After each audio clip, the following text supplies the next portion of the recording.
Hi, guys. It's a rainy Tuesday afternoon, and yes, I can't believe it. Hurricane Delta is in the area. Yesterday it was a tropical storm, and today we have a Cat 4 heading to the Gulf. What that says is hurricanes don't procrastinate. So today our topic is how to eliminate procrastination.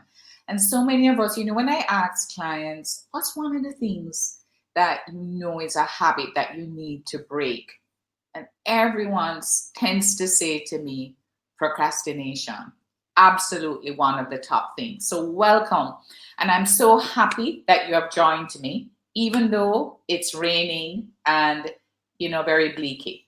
So, whether you are a procrastinator or you fear someone you care about, because that can happen to that in our workplace, in our family, you care about somebody who is in danger of damaging their future. And that's the word. We can actually damage our future by procrastination. Time waits for no one. So, we have a lot to cover today. So, let's get started. All right. So, defining procrastination is kind of pretty simple. And it's an action where we delay, postpone, or avoid doing a task. How many of you have that long to-do list? And there's this task somewhere in there, that every time you look at it, you go, oh my gosh. All right, no, let me just do this easy one. Let me just place the call. Let me just, send this email. Okay, I'm gonna wait until later on when I feel better, or I'm in a better space of mind, and the day ends and we haven't done it. So we're all guilty of procrastination at some point. Everyone puts off the unpleasant tasks from time to time. Yeah. However, the important thing to recognize is that problems arise when procrastination begins to impact your experience negatively, which it will. So, for example, if chronic procrastination extends to, say, matters of health, you need to go and do your colonoscopies over a certain age, you need to do your mammograms every single year, or you need to do whatever, and we procrastinate.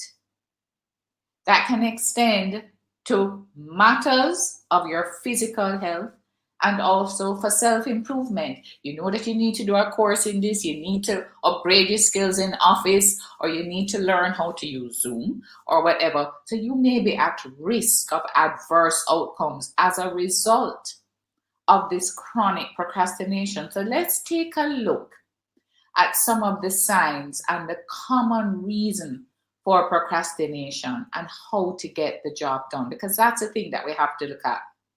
So, according to research, 20%, 20% of the population are considered true chronic procrastinators. And what will happen is that chronic procrastinators will often suffer from, listen to some of them, broken marriages. Yes, I'm going to take her out. I'm going to spend time with her. I'm going to spend time with the family. Lost jobs. All right, there are things that you need to do. Your boss has said you need to improve. You need to submit your projects on time. You need to be more accountable. And then also deflated dreams, financial disarray. And that ultimately also leads to self-esteem issues. And these are serious issues. So while putting off the tasks that you've been dreading may look to you in the moment to be harmless, it can actually lead to severe consequences. And I want you to consider that when I'm talking about eliminating procrastination here, it's about your life, not just at work. So we're a business coaching firm, yes, but we coach people. Companies don't succeed, people do. And there are things that we as leaders are procrastinating on, or people are procrastinating on, and it is impacting us, and long term will have severe consequences. So we have to make sure that we address them. So while there are many signs of procrastination, here's a common list that will tell you that you're a chronic procrastinator. So assess yourself right now. Look at my list. Here my list. You have difficulty coping with change and transition. I'm sure many of us are suffering that right now during COVID. You're lost without a roadmap, something actually telling you what to do step by step. Check yourself on this one. You are chronically late. You know, there are some people I know that, listen, I have never heard on time before beside their name. Your to-do list is never ending. Oh, I have a million things. And every time you talk to them, my to-do list is so long. And I'm going, at some point in time, that list must be coming down. But no, it is never ending.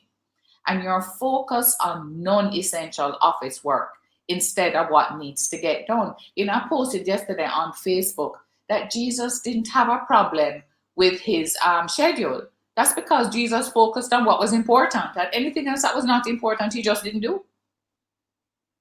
So what we need to really be aware of is what is essential work that needs to get done. All right, so those are some of the telltale signs. So what's the challenge? Overcoming this procrastination can be especially challenging because we all have different reasons for doing it. Yes, you may procrastinate for one reason, I have another one. So let's look at some of the common reasons for why people are procrastinating. And then as I'm doing this, think about yourself. Think about maybe your team members. Think about that home, because I'm sure some of you are struggling with that. You know, you keep hearing a family member say, I'm going to do this, and you just hear that going on and on and on. As we said, it affects marriages. It affects relationships. So let's look at some of them. One of them is the fear of making mistakes. And that's real. So they procrastinate because they don't want to do it as, you know, they want to make it perfect. So they don't want to make any mistakes. And that can cause people to put off important obligations for another day.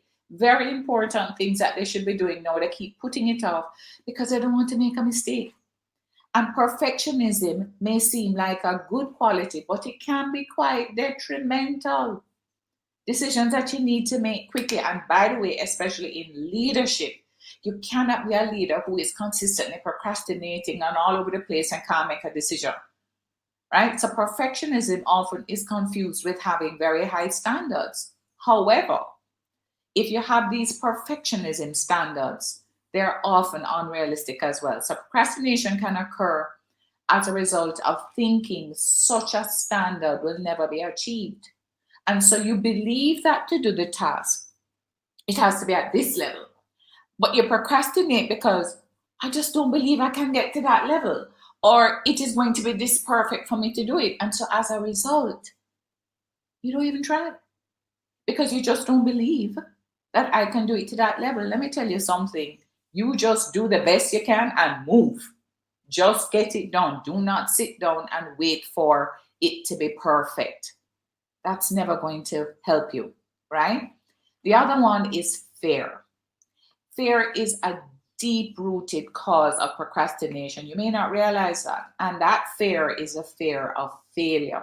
So from the fear of failure to the fear of success to the fear, any of these can be crippling. Some people are afraid of failing, and some people are afraid of, oh my God, if I do this thing and I'm successful, then what is going to happen?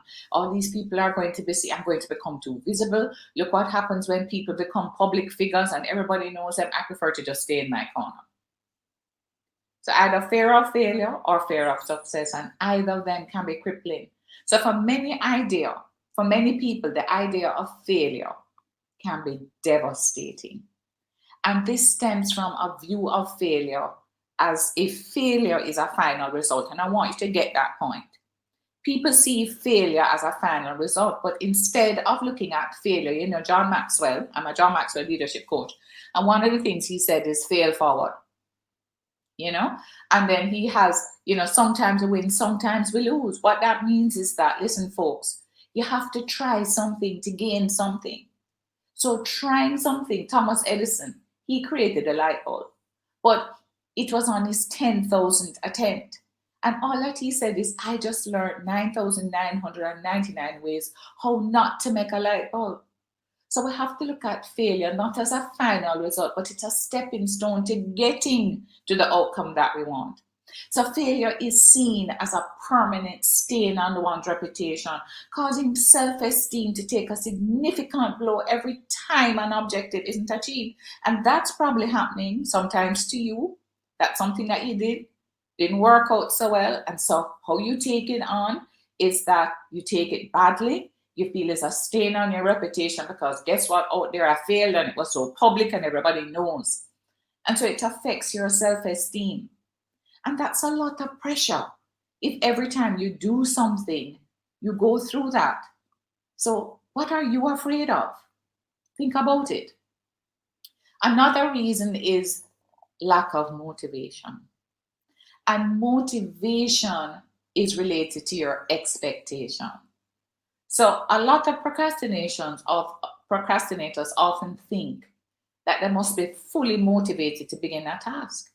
And that also can be unrealistic because in many cases, progress leads to motivation. You know, one of the things that John Maxwell said is that motion influences your emotion.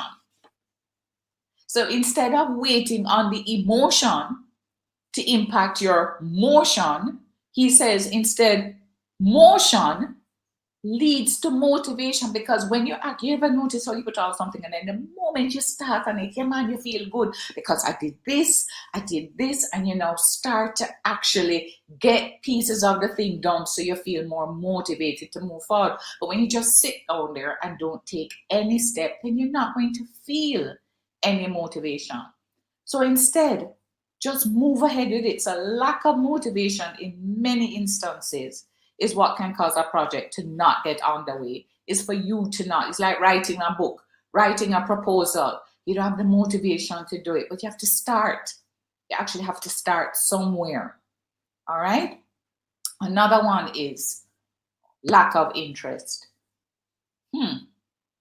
We're all guilty of delaying or avoiding tasks that we don't find appealing. How many of us love sitting down to go and do multiple spreadsheets and add up, except you're an accountant, all right? However, if everyone puts off the things that they didn't want to do, nothing would ever get accomplished. You know, I remember Darren Hardy, he's a productivity guru, and he said, listen, 90% of what he does, he doesn't like doing, you know.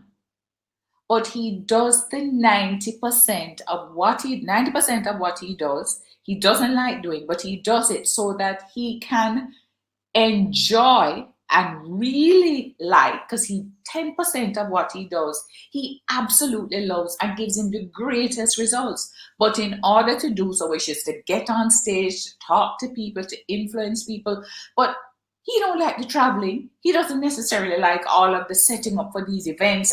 No.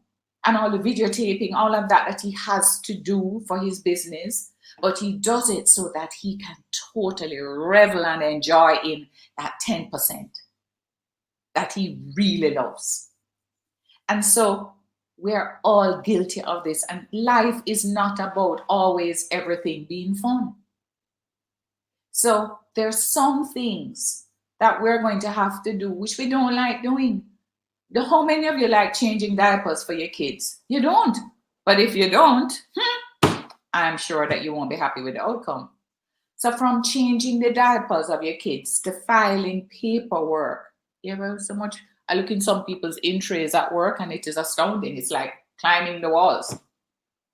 So there are so many jobs we all wish we could avoid. But doing so, understand this, creates more work and heightened stress of that increasing to-do list. So the thing is, yes, you don't like everything that you have to do on your list, but you have to grow up, be mature, and say, listen, I don't like having to do these things, but there are things that I'm going to have to do. It's like when I meet some business owners and I'm saying, did you budget for the year? Did you put your plans together? Do you look at your numbers every month? And you see their eyes roll and glaze over, and it's because they don't like to do it. And so they put it off. And in the end, it doesn't work out for them and the business because you need to know. Right? So the other thing is we're all faced with this thing called distractions. You see this device here? Let me tell you something. while it also makes us very efficient and productive, it is also one of our major distractions.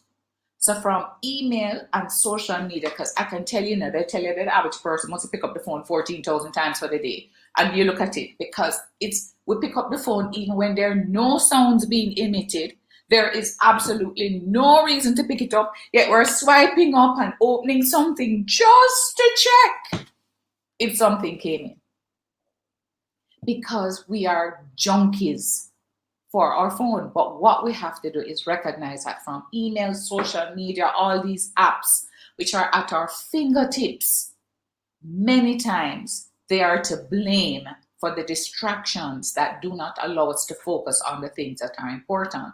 So again, my productivity guru, Darren Hardy, I learned this from him.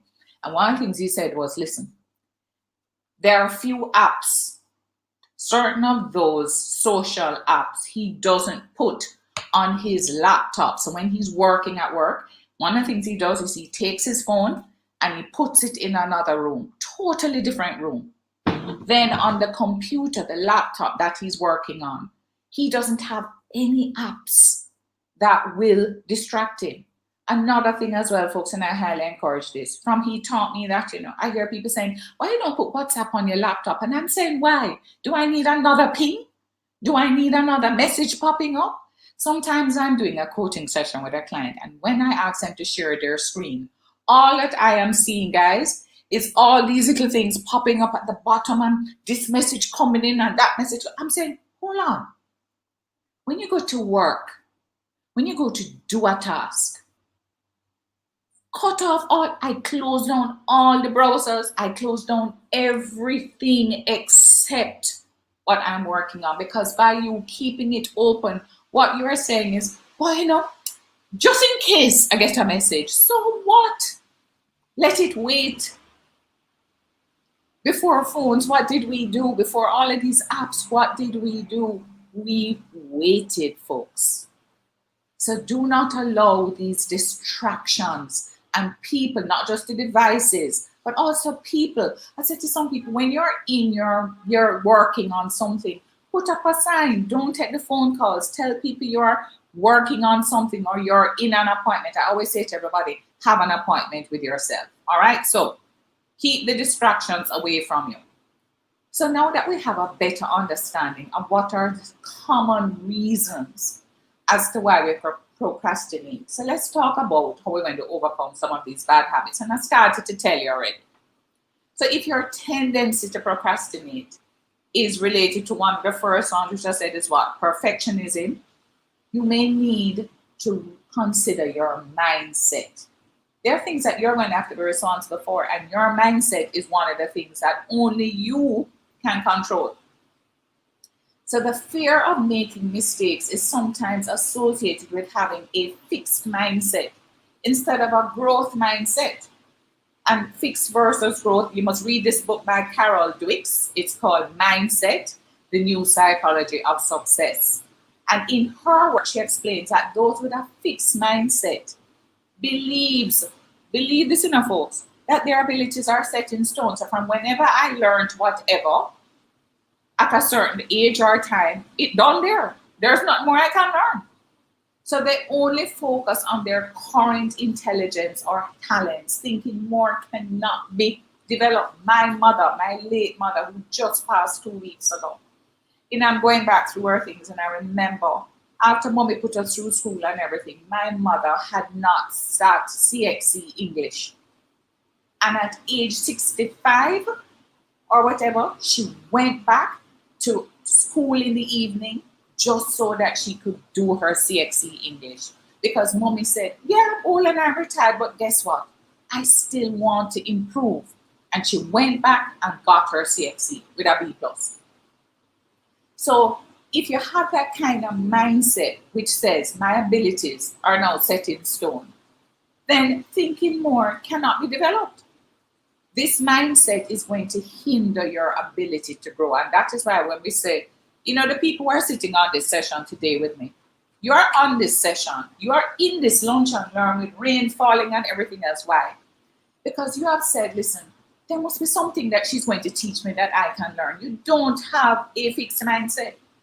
Because what you're saying is, I believe there is more I can learn to help me to improve my results. So let me go and find out. So you want to grow. And that's why in coaching, we want people, and our ideal client is someone who believes and has a growth mindset, which believes that there is more that I can learn and develop, and I consistently learn. You know, I'm going to tell you this. At my age, I can use this phone and all these social media things way better than some young people I know. I am teaching them how to use these things, and I can learn these things in a flash. Why? Because I set my mind to do it. I can use so much applications, and I'm using all of them to the best of my abilities. And I keep improving and growing. So this mindset, if you have that kind of fixed mindset, it's going to hinder your ability to grow. And Jim Rohn says you're either learning or you're dying. You're either growing or you're dying. And you won't be able to impact your future results if you're trying to keep using the same abilities and experience that you've had for the last 20 years. It's just not going to work. All right. So the other thing is whether you fear a negative outcome or fear failure. Remember I said that was one of them. You're afraid of what is going to happen, or you're afraid of failure. Here are some questions to ask yourself. But some of us are holding back on doing things, you know. You have decisions to make. You've been thinking about it. So here are some questions to ask yourself the next time you feel procrastination creeping in. Write them down now, you know. What am I afraid of? Define it. Face it. Why am I not doing this? What am I afraid of? Second thing is, what is the absolutely worst possible consequence that could happen? And I'm sure it's not death. And that is probably the worst thing ever. What could happen if I ignore? No, that's a big one. What would happen if I just don't do anything, if I ignore the situation? And why am I putting this off? Ask yourself that. You know what this requires you to do, guys? Some of us don't do this very well. To actually sit down with yourself. Yep. Sitting down with yourself. Not with a device. Put it aside. No TV, nothing. Just you and you alone. And asking yourself these questions and thinking, why am I putting this off? What will I gain in the long run by putting this off?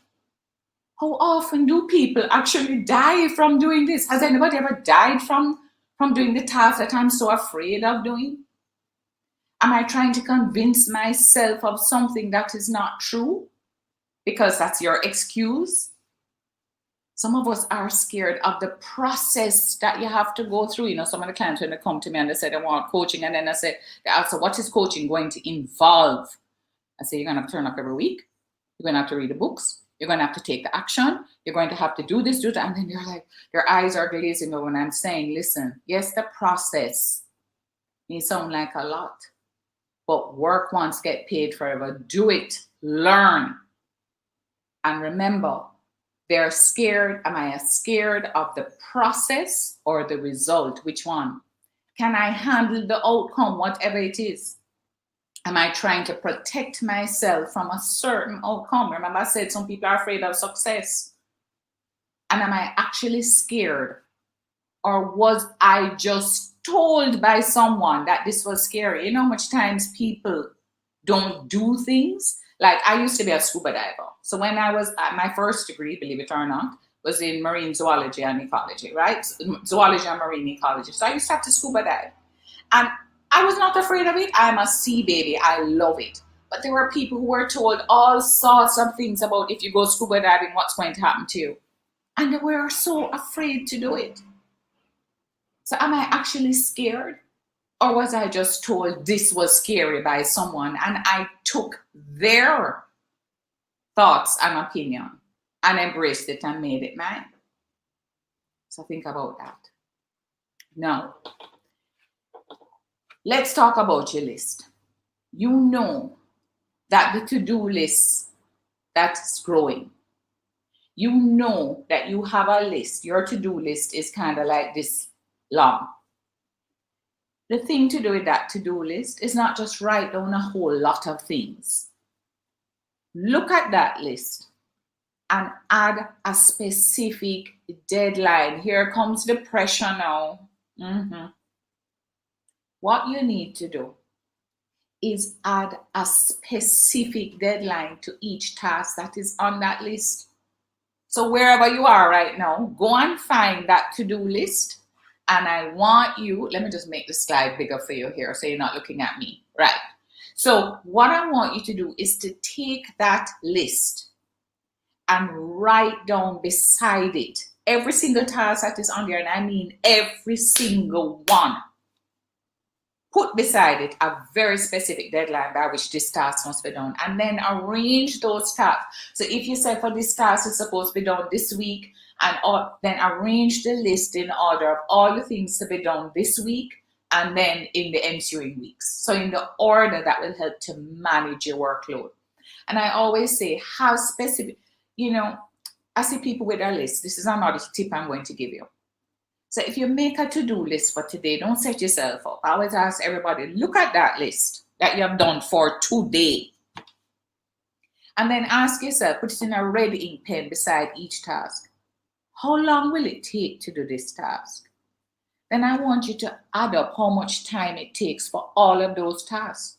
Now, folks, if when you add up the time each of those tasks will take, and it is more than the 8 or the 6 hours that you have available to you in the day, then you are setting yourself up to fail.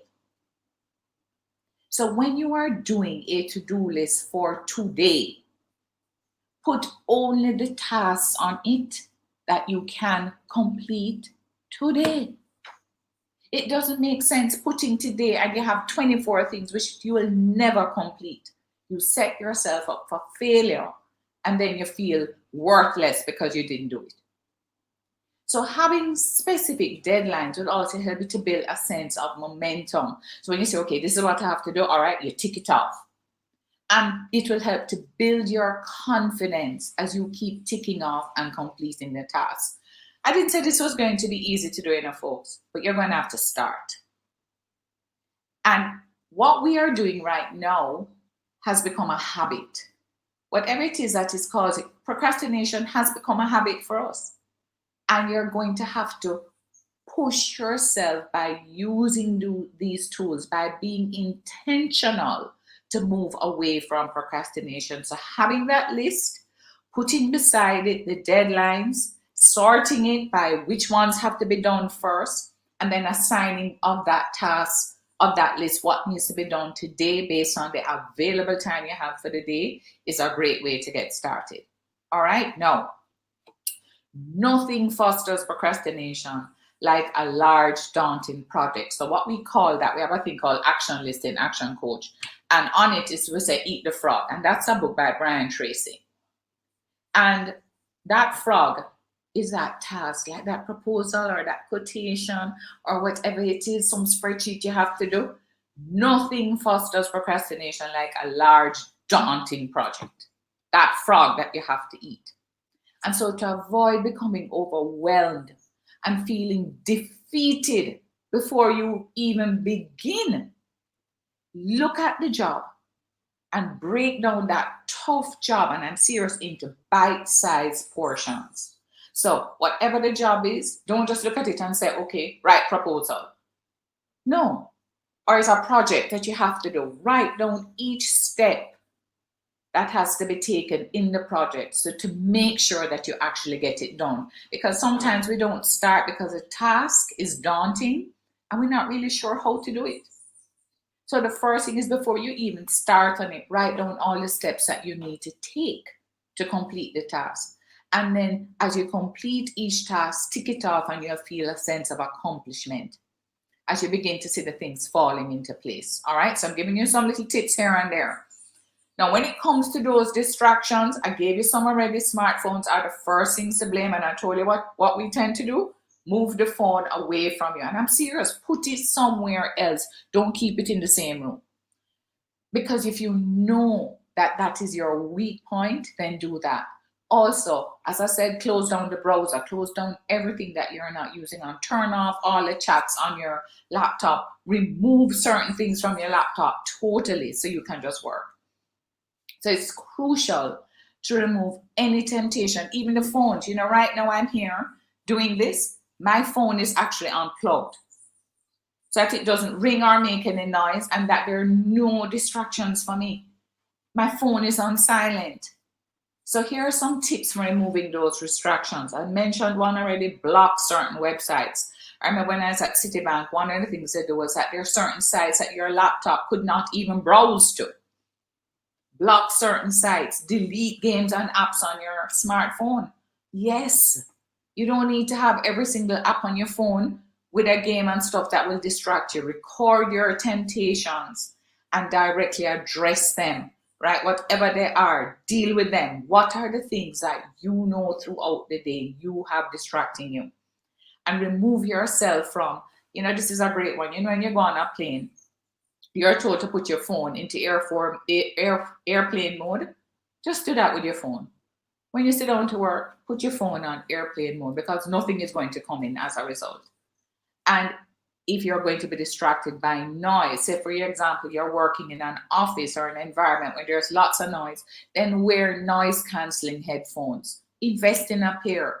Unplug your router. Close your door. That's another thing to folks. We believe that we have to have this open door policy. What an open door policy means is that I am open to hearing from you and to having a discussion. But it doesn't mean that you just barge through my door anytime you want and just stop everything that I'm doing and ask me and expect me to stop and just drop everything. No, that's not what it means. It means that I am willing to hear you. But if you come through the door at a time that is not opportune, I'm going to say, I'm doing so now. However, check me back in 15 minutes. Always make sure, when can you come back to me? Or have allotted times that you meet with the team members so that people are not constantly walking through your door, right? Or close the door. Just simply close the door. It's not a cardinal sin. Now, the other thing is you want to, oh dear, I think I just removed this. Okay, right. So the most productive people agree that to get ahead, starting your toughest task first. So remember I spoke about eat the frog? So on our action list, what we have on it is that the first thing you do for the day is to eat that frog, which means when you complete the biggest part of your workday first, this will give you a serious confidence boost. So on our action list, we start with eat the frog first, which is that task that you don't really like to do, but you know is important to do. Then you do the tasks that contribute to your quarterly goals. Then you will place phone calls and respond to emails in that order. So that when you get the tough things out of the way, tackle the hard stuff first, you feel way more confident. It gives you a serious confidence boost for the rest of the day. And that feeling of being so productive can carry you into the next task. And having the hardest job complete, the rest of your day will feel so easy in comparison. So I encourage you to do that first. Now, there's a thing called a 2-minute rule, and it's a psychological trick. So when faced with a task that you just don't really want to do, thinking of only doing it for 120 seconds becomes manageable. What that means is, all right, for whatever task it is, all right, let me just do 2 minutes of it. That's all that you're saying. I'm just going to do 2 minutes of this task, which means if it's even to just begin it. So no matter how tough the work might be, the idea of facing it head on for only 2 minutes, I have that 2 minutes rule. I'll only spend 2 minutes, and usually what can happen though, is that although you say I only want to spend 2 minutes, you actually spend more. So it can relieve that ton of pressure when you say I'm only going to put 2 minutes for it. So chances are just getting started is enough to keep you going. So try it. And if telling yourself you only have to work in 2-minute increments, if you don't even want to use 2, use 5-minute rule, whatever it is, but at least say, okay, let me just spend 5 minutes or 2 minutes on this task, and you're more than likely to dive into that task. Now, the other thing is hold yourself accountable. Now, this is a big one. Accountability. Every time I do sessions with a team or a leadership team or whatever it is, the issue that comes up every single time is accountability. None of us really like being accountable to anybody. That's a God's truth, right? But accountability can be a significant motivator, especially when you know you have to be accountable to someone for doing something, which is why clients come to us and we coach business owners, because a business owner is accountable to no one unless he has a board and is a public company. So for all the other business owners who are not public companies and they're by themselves, there's nothing pushing them to be accountable. And so especially when they then come to us, one of the things they want from the coach, in addition to learning how to run the business, is that they want the focus and the accountability. So creating to-do lists that I've mentioned before is enough for some people to hold themselves accountable. So check your list throughout the day and make sure you complete the task. However, for some people, you need another more powerful form of accountability. And that is like what our clients come to us for, which is for someone to hold you accountable. So here's how to do it. Take a task that you have been procrastinated on, break it into small pieces, and then set deadlines for each step. Take the task, break it into small pieces, set deadlines. Then let someone else know the plan and share it with them. And then ask them to check upon you and your progress. Now, this is where you're willing to say, listen, I want help. It could be your spouse, it could be your partner, it could be a parent, a neighbor, a work buddy, anyone. A peer. For example, I am running a red belt program because I'm engaged and grow coach with a leadership team of a large company. And we're developing what we call their roadmaps, which is where they have understood what are some of the things that they need to improve and work on. And they have a plan, but now that plan needs someone to hold them accountable to it. And what we introduce is what we call peer support partners. And so you may need to do that. And so find somebody within your company, your home, your friends, whatever circle you're in, and say, listen, these are some things that I want to do. Can you hold me accountable, please? I'm going to share my list with you, and I want you to check in with me, and you agree on a check-in schedule, whatever it is. So what accountability does, it increases your desire to accomplish your task. Very important. That's what accountability does. Now, let's get away from all these excuses. Just commit to something. I am not going to have any more excuses. No more of them. We are all prone to procrastination. It is true. And it is up to you to determine if your habits are getting in the way of accomplishing your goals. And let me tell you, you know. And let me tell you, see, right now with COVID and what is happening, we're working from home. So boy, the TV look very tempting. Boy, that couch over there look good. Sometimes you don't even properly put on any clothes to come down and start work. Your hair don't comb, nothing. And then, okay, let me go get a snack. And every minute you get up and all sorts of things. So what is happening, is that as we are working virtually, our procrastination habits are growing unless we are doing something about it. So we come up with all kind of creative reasons why, okay, let me just do this tomorrow, or why I can't finish it today. And then what we end up happening is either we're too busy, we're too broke, we're too stressed, it's too risky, too uncertain, whatever it is. And once in a while, some of the excuses that we give ourselves are valid, but more often than not, they're just excuses, and we know it. And so it's essential to examine your excuse. That's why I say, folks, no. Let me tell you something with COVID right now. Don't depend on your manager or your leader to, and what's happening is that many managers and leaders now are trying to have a million Zoom calls simply because of distrust. They believe that if they aren't having the tons of calls, then the people may be doing nothing. But what you may need to do, and I'm going to tell you about a workshop you can come to, is that you need to have the tools and you need to have the disciplines that both you and your team members will have to ensure that we aren't letting these excuses get in our way. So ask yourself, is there a deeper reason for putting something off, like the fear that I spoke before, or is it something else? And then once you identify what's behind your procrastination, and your team members even do this exercise with them, you can find the solution to get you going now again. All right, so don't put off the things that are important. No more excuses. And here's your first practice in accountability.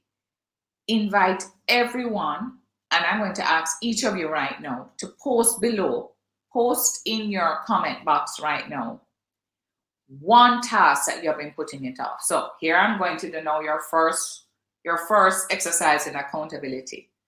Each of you who is on this call right now, on this live stream with me, just put one task that you've been putting off. And what is your plan for getting it done? Based on what I just shared, I would like to see some of you share. What is the task that you've been putting off? And what is your plan for getting it started from all the things that I've mentioned so far? So I'm looking forward to seeing some of those coming up here in the chat. All right, that's an accountability exercise. So procrastination can also be confused with laziness. Let me repeat that one again.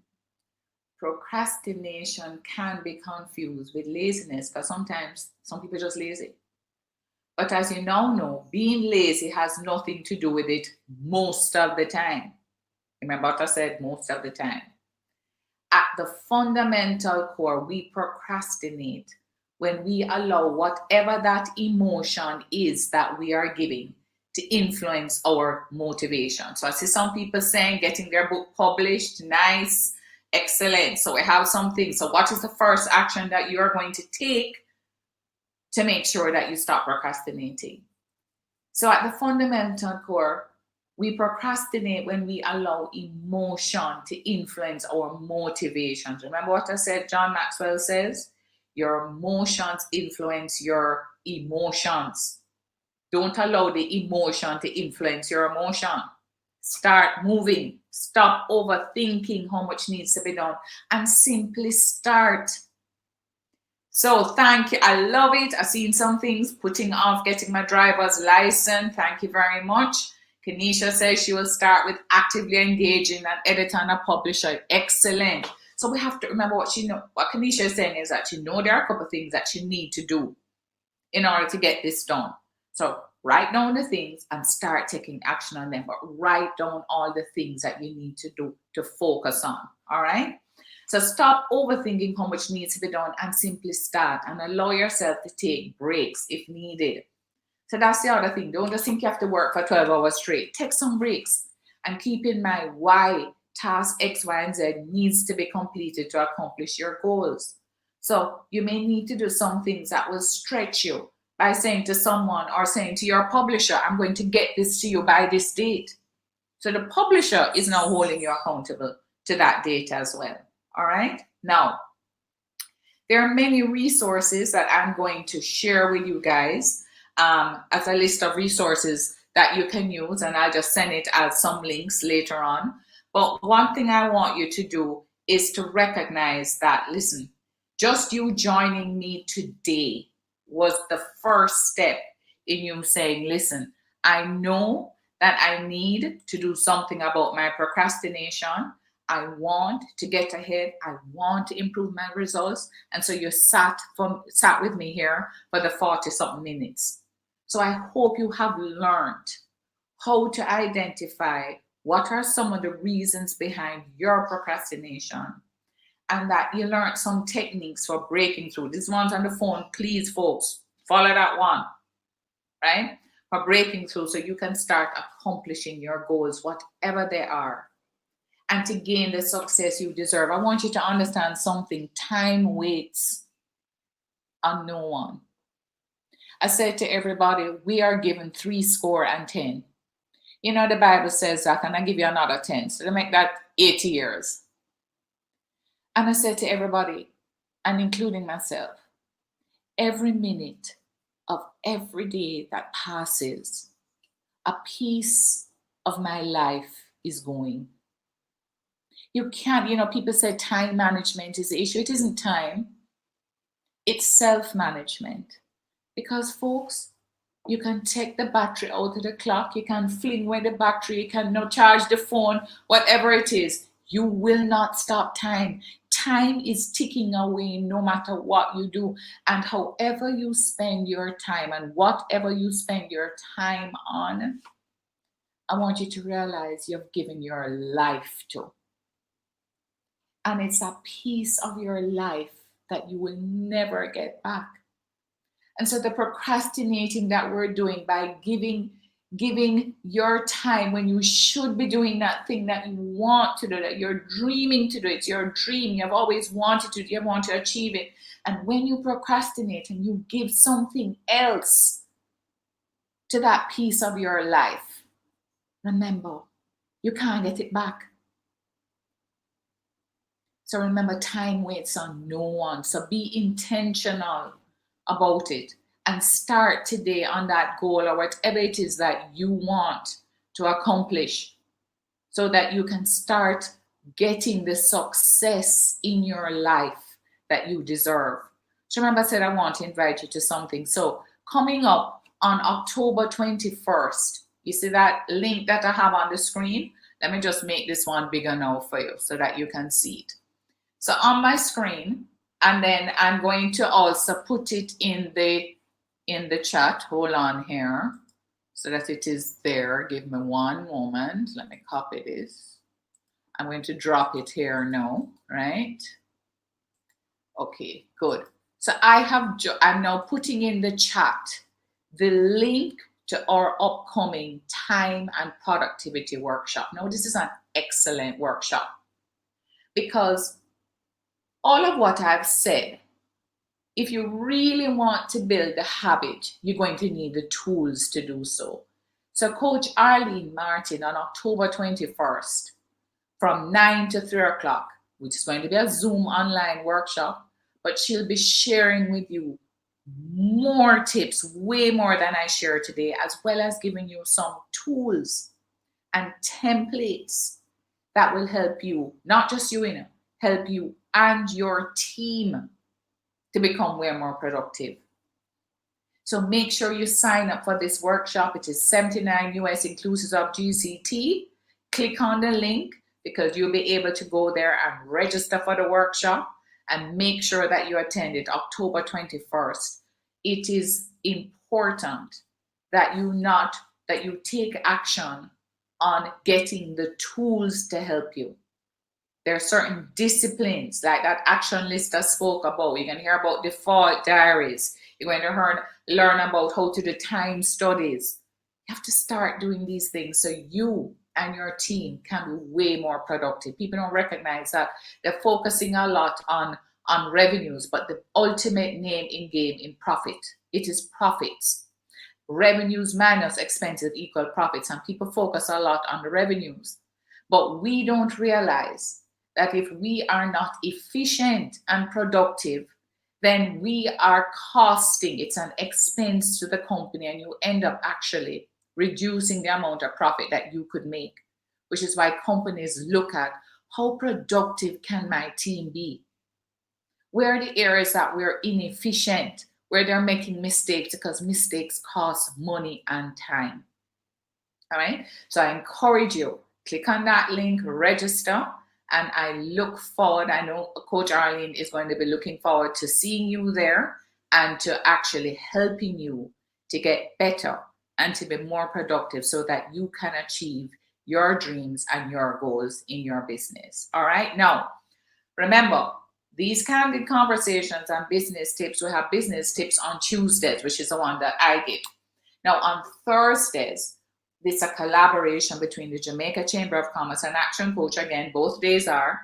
But on Thursday, Coach Arlene Martin, who will be doing this workshop, along with Ian Nita from the Jamaica Chamber of Commerce. He's a director there. They're both going to be having their candid conversation this Thursday, because we have started it since, I think it was August or July, when we saw what was happening with COVID. And I want to encourage you to tune in there, because they're going to be doing a recap of all the top learnings from all the different discussions that we have had with industry leaders, including the minister, to go over those. Because, folks, we're not going to get out of this pandemic an abundant Jamaica unless we all work together. So they'll be recapping some of the things we learned, and then the following week we're going to start back again with discussing and having those candid conversations with more industry leaders in different segments. So stay tuned. Email, Facebook, YouTube. Look out for notifications both on the Jamaica Chamber of Commerce website, as well as and social media pages, as well as on our Action Coach ones. And I look forward to sharing with you again next week, Tuesday. So I'm going to part with one single phrase: stay safe and healthy. Stay safe and healthy. And take the precautions that you need to. This is a very serious time that we're in. All right, so have a great day, guys. Take care. I don't see any questions. Awesome, thank you. Not seeing any questions just before I go, just to make sure if there was anything. All right, great. So guys, have a good day. Take care. Bye.